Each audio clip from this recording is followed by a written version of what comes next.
Kerala's coastal Alappuzha district was rocked by back-to-back killings of two party leaders, the first belonging to the SDPI and the second to the BJP, leading to clamping of prohibitory orders by police on Sunday. Following the killing of an SDPI state secretary, a BJP leader was hacked to death subsequently in 12 hours, and prohibitory order under CRPC section 144 was imposed in the entire Alappuzha district on Sunday, district officials said. Subsequently, police took into custody around 52 people, including anti-social element suspects, as well as workers of BJP, RSS and SDPI, IG Harshita Ataluri told reporters. The officer said that not all of the persons in custody are culprits and the police was examining and investigating the two cases. She said there has been no lapse or intelligence on the part of the police, which had swung into action right after the assault on the SDPI leader, and added that we cannot give protection to every house. The police will take action against those behind the crimes irrespective of whether they are political bigwigs, anti-social elements or members of the public. A big force of police personnel and senior officers have been deployed in the district, and that is why they were able to find out a lot of details, she added. The officer said that soon they will ascertain the motive behind the killings. Earlier in the day, Kerala Chief Minister Pinarayi Vijayan as well as leaders of the other political parties in the state had condemned the killings. The CM said steps will be taken by the police to nab the culprits and those behind them. Subsequently, State Police Chief Anil Kant told the media that senior police officers were camping in the district and additional forces had been deployed there.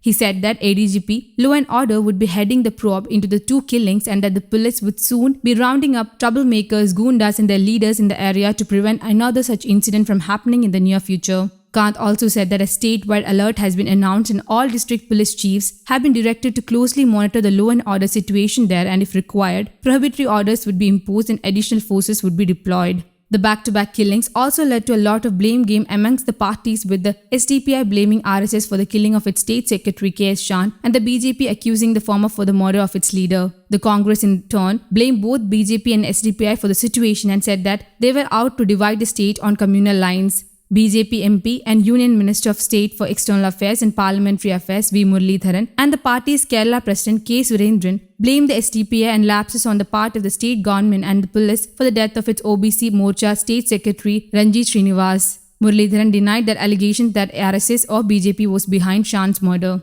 And they alleged that the left government in Kerala was giving a free hand to extremist groups and this was making things worse in the state. Surendran, towing a similar line, alleged that the Chief Minister was supporting the Popular Front of India, whose political outfit is the Social Democratic Party of India, as in many municipal corporations in the state, the CPIM and SDPI were actively supporting each other. Congress and the UDF opposition led by it, on the other hand, alleged that the BJP and SDPI were out to create communal disharmony in the state in order to make a political space for themselves in Kerala, and therefore, the state government and the people of Kerala should stay away from such groups. Leader of opposition in the State Assembly, V.D. Satishan, said that the agenda of these groups was to divide the state along communal lines and that the left government should take stringent action against them. KPCC President and Congress MP K. Sudhakaran in a statement also blamed the left government's alleged support of SDP and RSS for such political killings. SDPI's Kerala President meanwhile issued a statement refuting allegations that it was behind the killing of the BJP leader. The outfit said that it was not going to take another person's life in retaliation for Shan's death and that it has faith in the rule